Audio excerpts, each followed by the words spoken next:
Suatu hari, Nabi Muhammad SAW bersabda sambil menunjuk kepada Umar, "Ini adalah gembok pengunci fitnah. Ia akan menjadi gembok yang mencegah fitnah, perpecahan di antara kalian selama ia masih hidup di tengah-tengah kalian." Hadis riwayat Al-Bazzar dari Qudamah bin Mas'un. Ia biasa dipanggil Umar. Ayahnya bernama Al-Khattab. Lahir di Mekah 13 tahun setelah tahun gajah. Ia termasuk keluarga elit yang sangat dihormati di kalangan suku Quraisy. Awalnya, Umar termasuk orang yang paling memusuhi Islam. Namun setelah masuk Islam pada tahun ke-6 kenabian, ia menjadi salah satu yang paling membela kekuatan Islam. Dengan masuk Islamnya Umar bin Khattab, Allah telah menjawab doa yang telah dipanjatkan Rasulullah SAW 2 hari sebelumnya.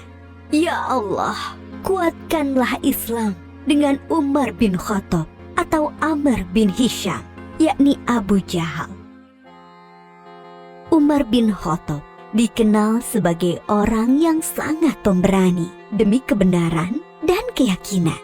Ia mengikuti semua peperangan bersama Rasulullah SAW. Keberanian Umar tercermin ketika ia mengabarkan keislamannya kepada setiap tokoh Quraisy. Pada saat orang-orang sedang berkumpul di Hijr Ismail dekat Ka'bah, Umar mengabarkan keislamannya kepada mereka. Mereka spontan marah dan mengeroyok sambil memukuli Umar hingga terjadi keributan besar. Ketika Umar akan hijrah, ia membawa busur panah, kemudian pergi tawaf mengelilingi Ka'bah 7 kali. Lalu Umar dengan terang-terangan mendatangi kelompok-kelompok orang Quraisy seraya berkata, "Wahai wajah-wajah kusam, barang siapa ingin ibunya kehilangan anak, anaknya menjadi yatim, dan istrinya menjadi janda, temui aku di belakang lembah." Dan tak seorang pun berani mengikutinya. Umar bin Khattab juga dikenal sebagai orang yang sangat lembut hatinya, sangat berhati-hati dalam tindakannya. Abdullah bin Abbas menjawab pertanyaan tentang siapa Umar bin Khattab. Ia laksana burung yang terbang dengan sangat hati-hati. Ia selalu memandang bahwa seluruh jalan yang akan dilalui penuh dengan perangkap dan jebakan yang akan menjauhkannya dari Allah Subhanahu wa Ta'ala. Itulah sebabnya Allah membimbingnya dan banyak memberikan karomah, yaitu hal luar biasa yang hanya diberikan Allah kepada para kekasihnya, sehingga beberapa kali ucapannya direspon oleh Allah Subhanahu wa Ta'ala. Di antara karomah Umar bin Khattab yang diberikan oleh Allah Subhanahu wa Ta'ala kepadanya, yaitu pada suatu hari ia mengirimkan pasukan perang yang dipimpin oleh Sariyah. Setelah sekian lama pengiriman pasukan, ketika sedang menyampaikan khutbah Jumat di Masjid Nabawi di Madinah, tiba-tiba Umar berkata, "Hai Sariyah, ke gunung, ke gunung, ke gunung." Hadirin yang di dalam masjid pun saling berpandangan dan merasa heran. Berselang 1 bulan, datanglah seorang utusan Sariyah menyampaikan surat kepada Umar bin Khattab. Ia menceritakan bahwa pasukan Islam saat itu sedang terdesak di dekat gunung di daerah Nahawan, sebuah tempat yang jauh dari Madinah, dan mendengar seruan Khalifah Umar radhiyallahu anhu. Lalu kami berlindung di gunung, dan Allah memenangkan kami atas musuh-musuh kami. Kisah karomah Umar bin Khattab yang lain adalah ketika Gubernur Mesir Amr bin Al-As mengirimkan surat kepadanya. Amr bin Al-As telah menghapus kebiasaan orang-orang Mesir yang mengorbankan seorang gadis untuk Sungai Nil. Namun belakangan hari setelah itu, air Sungai Nil mengering. Lalu Umar bin Khattab menjawab surat gubernur Mesir itu sambil melampirkan sebuah catatan kecil yang bertuliskan, "Dari hamba Allah, Amirul Mukminin Umar bin Khattab, amma ba'du. Hai Sungai Nil, jika engkau mengalir karena dirimu sendiri, maka janganlah engkau mengalir. Namun jika airmu dialirkan oleh Allah Subhanahu wa Ta'ala, maka mintalah kepada Allah yang Maha Kuasa untuk mengalirkan airmu kembali. Setelah Amr bin Al-Ash melemparkan catatan Umar tersebut ke dalam sungai Nil, lalu Allah Subhanahu wa Ta'ala mengalirkan air sungai Nil dengan sangat deras.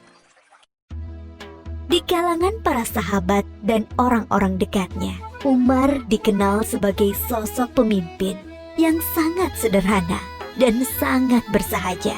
Hal itu tercermin dari pernyataannya ketika ia menolak pemberian para sahabat karibnya berupa budak perempuan untuk membantu tugas-tugas rumah tangganya. Umar berkata, Tidak pantas Amirul Mukminin memiliki seorang budak perempuan. Itu tidak halal baginya. Sesungguhnya ia adalah harta milik Allah. Tidak ada harta Allah yang halal bagi Umar selain 2 setel pakaian. Setelan untuk musim dingin dan setelan untuk musim panas. Dan aku tidak pernah memakai pakaian itu untuk berhaji atau umroh. Adapun makananku dan keluargaku sama dengan makanan orang Quraisy, dari kelas yang tidak terlalu kaya dan tidak terlalu miskin. Selebihnya aku hanyalah seorang lelaki dari kaum muslimin. Umar mendidik keluarganya untuk bersahaja. Ketika ia datang ke rumah salah seorang anaknya yang bernama Ashim, Umar melihatnya sedang makan daging. Umar bertanya, Apa ini? Aku ingin sekali makan dengan daging. Jawab Ashim, Apakah setiap makanan yang kau inginkan akan kau makan? sergah Umar. Sungguh, seseorang dianggap sebagai pemboros jika ia selalu menuruti apa yang diinginkannya. Imbuh Umar. Bahkan Umar mengharuskan para pejabatnya untuk bersikap sederhana dan bersahaja. Jika Umar mengangkat seorang pejabat negara, ia menuliskan kontrak politik. Isinya sang pejabat tidak boleh hidup di atas standar masyarakat umum, baik kendaraan, pakaian, maupun makanan. Umar memegang jabatan khalifah, yaitu pemimpin tertinggi umat Islam, berdasarkan wasiat dari Abu Bakar Asy-Siddiq pada tahun 13 Hijriah.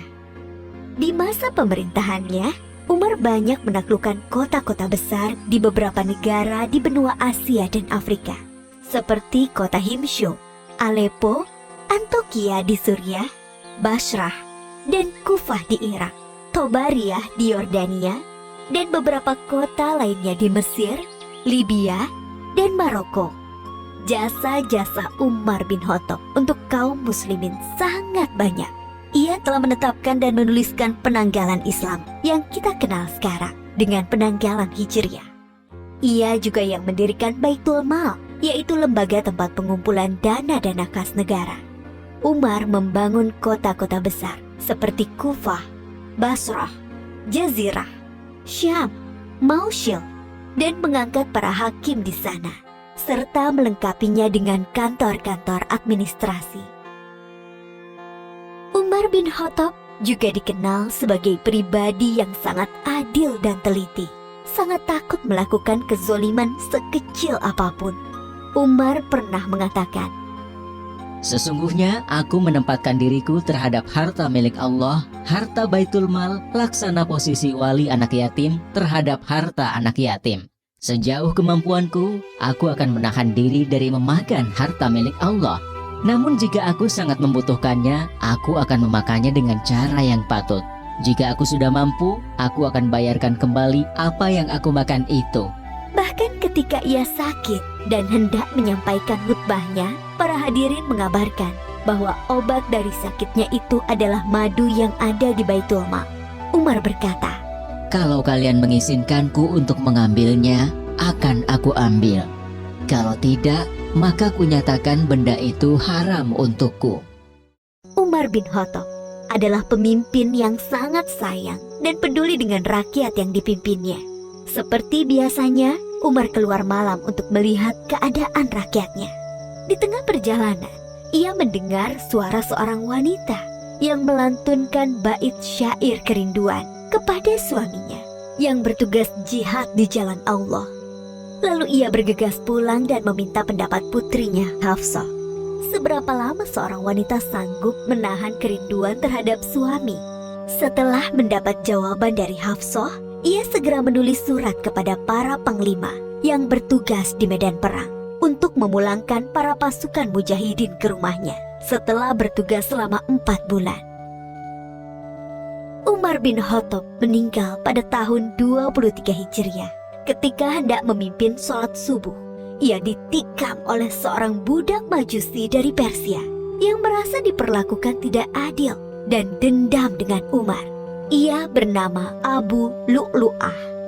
Menjelang ajalnya tiba, Umar berkata, Ketahuilah, sesungguhnya aku ingin keluar dari dunia ini dengan timbangan yang seimbang. Tidak terlalu memberatkanku dan juga tidak terlalu meringankanku. Ia melanjutkan, Andaikan aku memiliki emas sebesar bumi, niscaya akan kupakai sebagai tebusan kengerian perjalanan yang akan kuhadapi. Adapun persoalan khalifah, kuperintahkan agar dimusyawarahkan oleh Utsman bin Affan, Ali bin Abi Thalib, Zubair bin Awam, Abdurrahman bin Auf, Sa'ad bin Abi Waqqas, dan Tolhah bin Ubaidillah. yang akhirnya mengerucut kepada terpilihnya Utsman bin Affan. Umar juga memerintahkan putranya yang bernama Abdullah untuk memeriksa hutang-hutangnya dan berpesan, Kalau kekayaan harta keluarga Umar cukup untuk membayarnya, maka bayarlah dari harta mereka. Namun, jika tidak mencukupi, maka mintalah dari Bani Adi. Kalau masih tidak mencukupi, maka mintalah dari orang-orang Quraisy. Umar berpesan, Pergilah menemui Ummul Mukminin Aisyah dan katakan bahwa Umar meminta izin untuk dikebumikan bersama 2 sahabatnya. Abdullah pun pergi menemui Aisyah dan mengulangi kata-kata ayahnya. Aisyah menjawab, tadinya aku menginginkan tempat itu untuk diriku sendiri, tapi kini aku lebih mementingkan ia daripada diriku. Dan akhirnya Umar bin Khattab dimakamkan di samping makam 2 sahabatnya, yaitu Muhammad Rasulullah Shallallahu Alaihi Wasallam dan Abu Bakar As-Siddiq radhiyallahu anhu. Dari sosok Umar bin Khattab, kita bisa banyak bercermin dan belajar tentang kepemimpinan hebat yang sangat mengagumkan. Setiap orang hendaklah berusaha membiasakan hidup sederhana, termasuk pemimpin. Meskipun ia mendapatkan banyak fasilitas dari posisi dan jabatannya, alangkah mulia seseorang yang memiliki sifat peduli dan kasih sayang kepada sesama makhluk Allah, termasuk kepada hewan. Begitulah Islam mengajarkan seorang pemimpin yang tegas dan kuat, namun memiliki sifat sayang dan peduli, akan terhindar dari sifat aniaya. Kemuliaan hidup tidak selalu hadir dari kedudukan seseorang, tidak pula ketenarannya. Seringkali kemuliaan hidup lahir dari sifat rendah hatinya, sikap kehati-hatiannya, sikap pembelaannya kepada yang lemah, juga dari karya nyata yang dapat dimanfaatkan orang banyak di sekitarnya.